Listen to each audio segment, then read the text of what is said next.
সিরাজগঞ্জের বেলকুচিতে নির্বাচনী সহিংসতায় পরাজিত প্রার্থী বদিউজ্জামান ফকিরের সম্পর্কে চাচা আব্দুল আলিম নিহত হয়েছেন। এ ঘটনায় ৩ জনকে আটক করা হয়েছে। রবিবার দিবাগত রাতে ঢাকার একটি হাসপাতালে নেওয়ার পথে তার মৃত্যু হয়। নিহত আব্দুল আলিম বেলকুচি উপজেলা কামারপাড়া গ্রামের মৃত হায়দার আলীর ছেলে। আটককৃতরা হলেন একই গ্রামের চান মিয়া, রাসেল ও আবুল। বেলকুচি থানার অফিসার ইনচার্জ আনিসুর রহমান জানান, বেলকুচি উপজেলা পরিষদ নির্বাচনে আব্দুল আলিম চেয়ারম্যান প্রার্থী বদিউজ্জামান ফকিরের মোটরসাইকেল প্রতীকের কর্মী ছিলেন। ৮ মে নির্বাচন ভোট গ্রহণ শেষে প্রতিদ্বন্দ্বী প্রার্থী দোয়াত কলম প্রতীকের প্রার্থী আমিনুল ইসলামের সরকার বিজয়ী হন।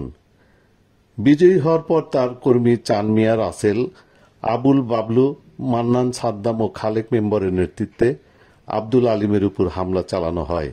তাকে বেধড়ক মারপিট করে গুরুতর আহত করে।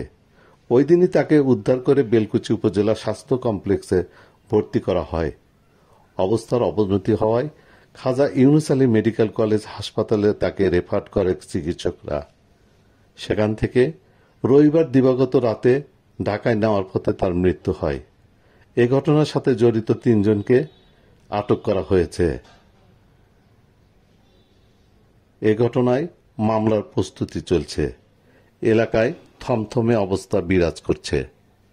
আমরা জানতে পেরেছি যে নির্বাচনের দিন সন্ধ্যার দিকে এশার নামাজের আগে পারিবারিকভাবে তাদের আপন চাস্তো ভাইদের মধ্যে দুজন দুই পক্ষের সমর্থক এরকম জানতে পেরেছি।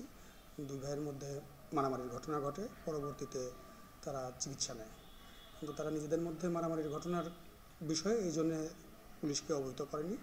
আজকে ভোরে আমি 6:45 দিকে খবর পাই যে তাকে ঢাকায় নিয়ে যাওয়ার পথে সে মারা যায়। খবর পেয়ে সঙ্গে সঙ্গে পুলিশ ঘটনাস্থলে যায়।